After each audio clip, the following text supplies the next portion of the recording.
A grueling total body workout that tests the limits of his endurance. Series number 2 is another 2-part episode featuring New Jersey police officer Mike Giuliano being taught the finer points of shoulder and upper back training. Train with Kai 3 is a 3-part leg training series with up-and-coming amateur bodybuilder Nick Trigilli. And Series 4 is an arm training set with MuscleMed's own Adam Paz. So sit back, relax, and get prepared to train with Kai.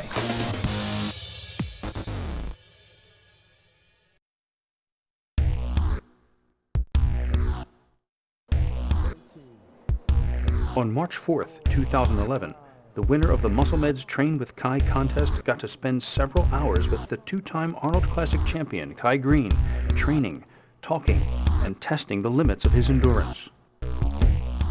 256-pound, 18-year-old Brandon Graham, high school track runner, varsity football player, and now a bodybuilder with 2 contests under his belt, finds himself being pushed harder than he has ever been when Kai, defying expectations once again, opts for a lightweight full-body workout instead of the heavy-duty training that Brandon is used to doing.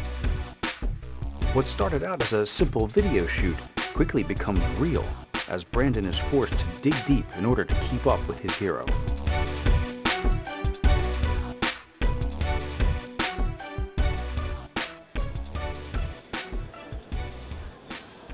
Kai Greene's recent decision to take some time off from competition and give his body a rest enabled him to be much more accessible at this year's Arnold Classic. But shaking hands and taking pictures was only part of it. Kai's sponsoring supplement company MuscleMeds conducted a Train with Kai essay contest in order to give one lucky bodybuilder a few hours of one-on-one instruction with Kai. The winner was Ohio resident Brandon Graham, who traveled with us to Metro Fitness Gym on Friday. We left the choice of workout up to Kai, but he was being somewhat secretive about which body part we would be training. Little did we know what we had in store. Not surprisingly, the lesson began with the very first steps on the treadmill. You're on the treadmill right now. You're not just thinking, okay, I gotta burn calories, I gotta get my heart rate up. This is an opportunity now to flex your hamstrings, flex your glutes, go down on your abdominals, contract your external oblique. So whatever it is that you need to do in order to get there and do that effortlessly and enjoy doing it, then you need to get that done. This isn't a warm-up. He said this is, part of the workout. He said this is not a warm-up, this is not cardio. This is our first exercise, basically. We're flexing the hamstrings and the glutes with each step. As those mechanics happen, external obliques begin to contract, and there's a slight twist that occurs in your body. Whether or not the world can see it, whether or not somebody else across the room will see it, the reality, though, is that that's what this man is doing. Little things like that, if nothing else, translate into more neurological control. So when he's actually doing a set of stiff-legged deadlift, or he's doing a set of leg curls, or he's doing a set of squats, or he's doing a set of lunges, he's able to reap more benefit from the contractile effort and intensity of his muscles than a person that is oblivious to that and hasn't taken the time to develop the kind of neurological awareness within themselves to get that done. So if you haven't, and you probably haven't, become as aware of some of these things that I'm throwing at you right now, having only done 2 shows in your life, you'll see as you go on, you'll end up having to spend more time flexing, more time standing there, more time on stage thinking about what that looks like from the rear when the judges are watching, more time becoming more and more conscious of these things mechanically and neurologically. So here we are, we're at 12 minutes done. That's it. Now, that's not cardio. That's just getting ready. Yeah. All right. 20, 21, 22, 23, 24, 25, 26, 27, 28.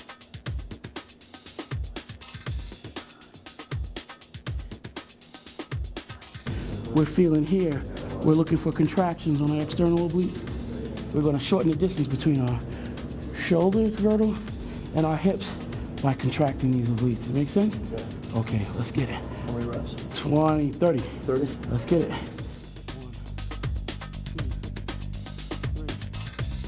1, 2, 3, 4. Old school Arnold Schwarzenegger set. Hand over head. 3/4 abdominal pull. Other side.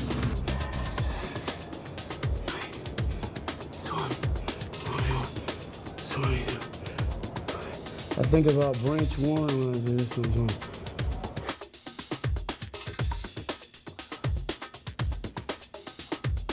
Straight out. Straight out, don't cheat. Let's go. Let's go. You're a young man. Young man. Let's get it.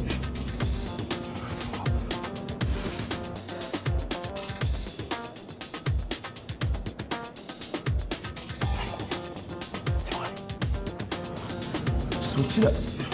Let's get it. 1, 2, 3.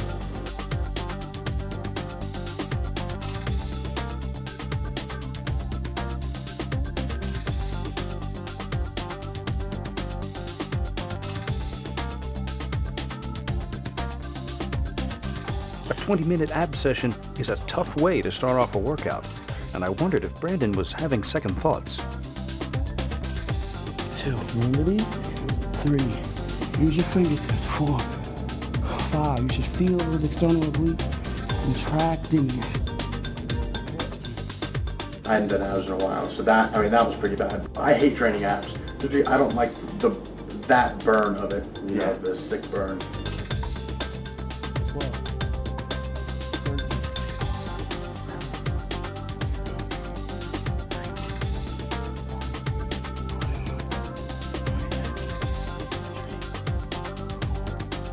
The way that he looks at things, I wanted to have a first-hand experience with him, and it wasn't even so much that I got to work out with him. It was almost that I got to just speak with him and get his insight and kind of pick his mind about things.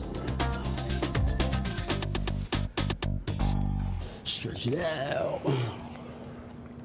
Now you see how your back is bent here? Round it out just a little bit. Just a little bit. So go from here to here just for a second. Let me see. Good, good, good. All right, now from here, what I'm going to do is I'm going to rock back. From here, bend your elbow. Kick your hand. Yes. Roll. Good news. And up.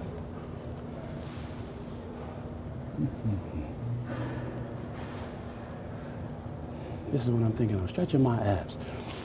Any cramp that I would have gotten, I felt like I was on the verge of. Right now, this talks to it. This says, loosen up, little ab. You're okay. You can do more. Believe it or not, when you're doing those movements, a lot of times, your iliopsoas, these are the ones. So it's a small enough muscle because it's not nearly as large as your back or your lats or anything, but it's a pretty tough muscle, and it's underneath your abs, And a lot of times when we're doing so-called abdominal work and we're not very conscious of making, clear, distinct contractions in our abdominal region, we end up working that stuff without even thinking about it. But also, what comes into play to help you crunch and move is your rectus femoris, the muscles in the upper part of your quad. They attach to your pelvis. And this stretch for me always just speaks to stretching that out a little bit. It also helps me readjust my pelvis without having to have somebody crack it for me. From time to time, you'll have people that'll see me working in the gym too, and they may think, what's that? That looks different. Well, that guy doesn't know what he's doing. Until you become pro, and then it's like, hey, well, what was that you were doing? So I just get a nice little stretch going on there, believe it or not. It's also, when you're doing those side crunches, the right elbow, left knee, that kind of stuff. I believe it speaks to the totality of my abdominal, my rectus abdominis. And also, I'm more neurologically aware, again, of my rectus femoris, you know, and my sartorius. Now, why am I even talking about that? That speaks to the upper part of your frontal bicep, your front lat spread, from your pelvis, you know, to the mid portion of your thigh. It's a very important area. Everything we just did addresses those shots, those poses, believe it or not. You will pull from the basic mechanics used here to complete those poses. Your frontal bicep, your front lat spread, your quarter turns from the side. So, all right, we're gonna move on.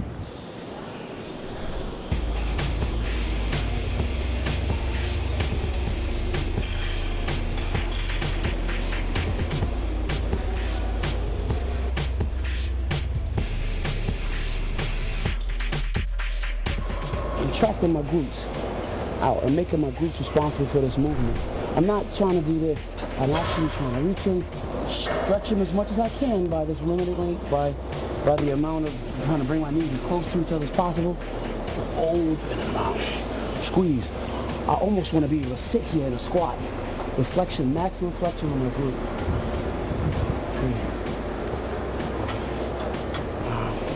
3, 6. Try to sit forward, okay? Don't ever let your back sit back here. Don't worry about that. Sit forward. 6, good. Here. 7, let's go. 8, keep your mind here, let's go. 9, let's go. 10, come on. 11, come on. 16, 17, 18, 7, let's go.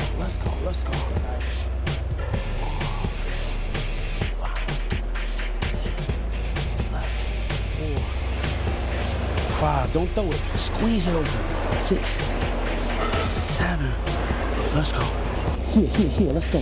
12, here, let's go. 2, just as wide. Let's go. All right, 1 second. Put your heels in the stirrup. You know what that allows you?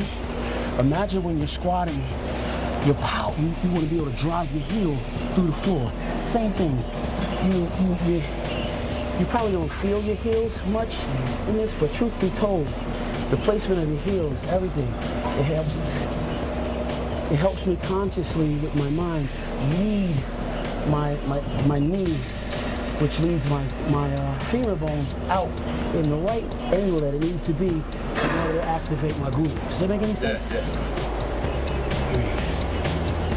4, think about squatting now. 5, yes. 10.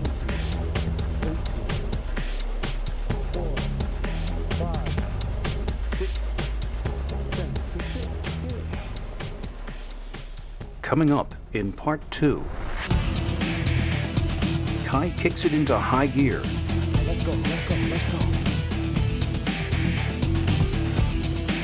And Brandon reaches his moment of truth.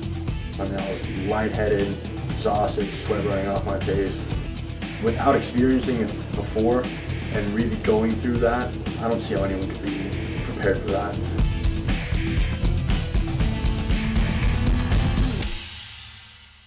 This Kai Greene instructional training series is brought to you by Muscle Meds.